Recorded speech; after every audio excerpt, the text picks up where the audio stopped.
नमस्कार, मी वृषाली पाटील बातमीपत्रात आपलं स्वागत करते। या बातमीपत्रात आपण आढावा घेणार आहोत प्रत्येक जिल्ह्यातल्या घडामोडीचा, अर्थात पाहणार आहोत 36 जिल्हे 72 बातम्या।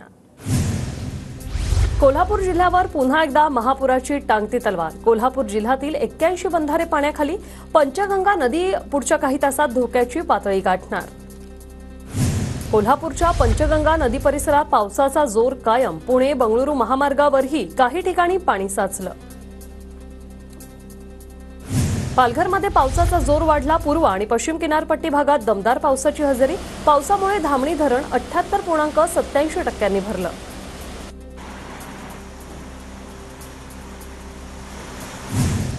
गोंदिया जिल्ह्यात वैनगंगा नदीला रौद्र रूप। शेती पाण्याखाली, शेतकऱ्यांवर दुबार पेरणीचं संकट। महाबळेश्वरमध्ये आर्थर सीट पॉइंट परिसरात जाण्यास बंदी। मुसळधार पावसामुळे संभाव्य धोका लक्षात घेत जिल्हा प्रशासनाची खबरदारी।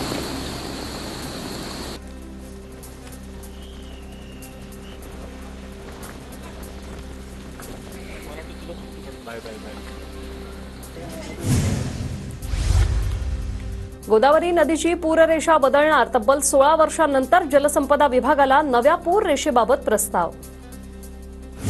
भंडाऱ्याच्या वैनगंगा नदीने धोक्याची पातळी ओलांडली। नागरिकांना सतर्कतेचा इशारा। रायगडमधील कुंडलिका नदीने इशारा पातळी ओलांडली। आजूबाजूच्या नागरिकांना सतर्कतेचा इशारा। नाशिकच्या इगतपुरी तालुक्यात पावसामुळे दारणा धरणाच्या पाणी पातळीत वाढ। धरणातून दारणा नदी पात्रात 1100 क्युसेक वेगानं विसर्ग सुरू। दमदार पावसामुळे पवना नदीने रौद्र रूप धारण केलं। पुणेकरांची पुढील 6 महिन्यांची पाण्याची चिंता मिटली।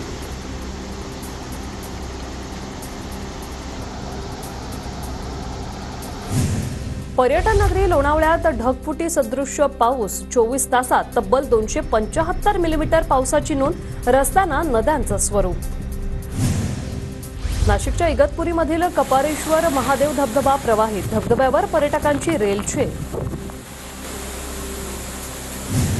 शहापूरमधील तानसा धरण ओव्हरफ्लो। तानसा नदीलगतच्या गावांना सतर्कतेचा इशारा। राज्यात पाऊस पडत पुण्याच्या पुरंदरमधील नाझरे धरण मात्र कोरडं ठाक। नाझरे धरणात अजूनही शून्य पाणीसाठा। नागरिक आणि जनावरं पिण्याच्या पाण्यासाठी टँकरवर अवलंबून। सांगलीत पावसाचा हाहाकार। पलूसच्या औदुंबरमधील दत्त मंदिराच्या गाभाऱ्यात पाणी शिरलं। भाविकांना मंदिराकडे जाण्यास बंदी, तर नदीकाठच्या गावांना सतर्कतेचा इशारा।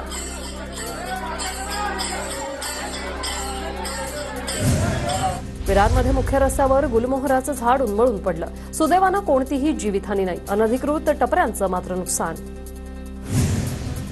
नंदुरबारच्या तळोदा तालुक्यातील इच्छागव्हाण लघु पाटबंधारेला गळती। पावसामुळे बंधाच्या भिंतीला लिकेज। 20 कोटी खर्च करूनही धरणाचे काम निकृष्ट। गडचिरोली जिल्ह्यात 5व्या दिवशीही अनेक मुख्य रस्ते बंद। मुसळधार पाऊस आणि पुरामुळे जनजीवन विस्कळीत। लोणावळ्याच्या मळवली परिसरातील 20 ते 22 पर्यटकांचं रेस्क्यू। शिवदुर्ग रेस्क्यू टीमच्या प्रयत्नांमुळे पर्यटकांचं सुखरूप रेस्क्यू। यवतमाळमधील खुनी नदीला पूर। मांडवी ते पाटणबोरी मार्गावरील पूल पाण्याखाली। स्थानिक प्रशासनाला वाहतूक बंद करण्याच्या सूचना। भंडाऱ्यातील वैनगंगा नदीने ओलांडली धोक्याची पातळी। प्रशासनाकडून नागरिकांना सतर्क राहण्याचे निर्देश। कृष्णा नदीची पाणी पातळी वाढल्यानंतर काकानगर आणि सूर्यवंशी प्लॉट परिसरातील नागरिकांचं स्थलांतर।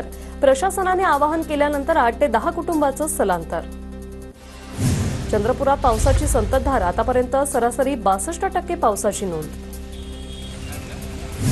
सिंहगडवरील शिवकालीन देवटाक्याची भिंत कोसळली। पावसाचा जोर वाढल्यास उर्वरित भिंत कोसळण्याचाही धोका।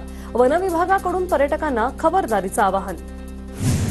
सांगलीच्या शिराळ्यातील चांदोली धरण परिसरात भूकंपाचा धक्का। पहाटे 4:45 वाजता 3 रिश्टर स्केलचा भूकंपाचा धक्का। भूकंपाचा केंद्रबिंदू वारणावतीपासून 8 किलोमीटर अंतरावर। शिर्डी साई भक्तांच्या सुविधांसाठी ग्रामस्थांचा भव्य मोर्चा। साई मंदिराच्या प्रवेशद्वारासमोरच ग्रामस्थांचं ठिय्या। मंदिराचे 4ही प्रवेशद्वार खुले करण्यासह मोबाईल, चप्पल स्टँडची व्यवस्था करण्याची मागणी।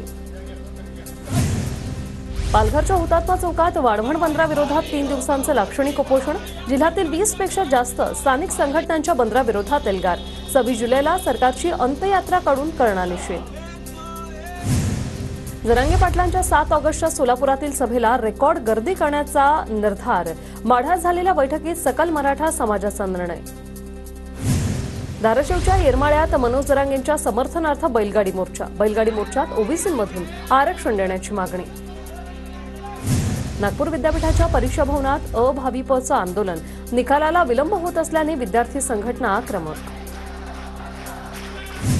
सोलापुरात राज्य सरकार विरोधात प्रहार संघटनेचा मोर्चा. महापालिका आरोग्य विभागाच्या अधिकाऱ्यांची बेकायदेशीर नियुक्ती रद्द करा. लक्ष्मी विष्णू मिलच्या कामगारांना घरं द्या. कार्यकर्त्यांची मागणी. ठाण्यात अर्थसंकल्पाविरोधात शरद पवार गट आक्रमक. महाराष्ट्र द्वेषी अर्थसंकल्प म्हणत सरकारचा निषेध व्यक्त. ठाण्यातील शासकीय विश्रामगृहाबाहेर सरकारविरोधात जोरदार घोषणाबाजी. यवतमाळमध्ये ढानकी नगरपंचायतवर काँग्रेसचा मोर्चा धडकला. घरकुल लाभार्थ्यांची अग्रिम रक्कम जमा करण्याची मागणी.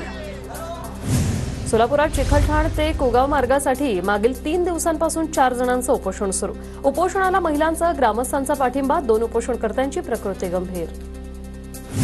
रत्नागिरीच्या लोटेमॅडिसीतील एक्सेल कंपनीमध्ये गॅस गळतीमुळे शेजारील चाळकेवाडीतील नागरिकांना त्रास. चाळकेवाडीतील नागरिक कंपनी प्रशासनावर संतप्त.